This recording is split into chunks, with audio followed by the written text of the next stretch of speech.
কে আছে? আমাদের কোনো সমস্যা নাই। আমরা 12 নম্বর ওয়ার্ড বিএনপির পক্ষ থেকে আসছি। উনি বলে আসনা বিএনপির সভাপতি আমি মোহাম্মদ রাকিবুল ইসলাম রাকি, 12 নম্বর ওয়ার্ড বিএনপির সভাপতি।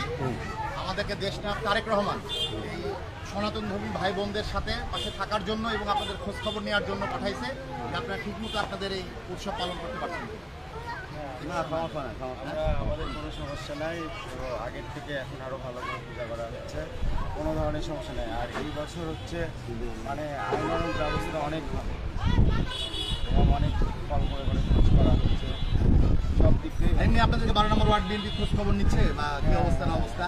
এই যে আপনাদের পাশে যে শান্ত আছে, দীপ্ত আছে, এটা বড় ভাই, হ্যাঁ, এরা দায়িত্বে আছে। যে কোনো রকম যে কোনো ব্যাপার আল্লাহ ভরসা কিছু হবে না, সব ঠিকঠাক হবে। তারপর আমাদের ইয়ে হলে দাদা ঠিক আছে, দোয়া রাখবেন, দিদিরা দোয়া রাখবেন, ঠিক আছে? ধানের শীষের পক্ষে একটু খেয়াল রাখবেন, তারেক রহমানের পক্ষে খেয়াল রাখবেন।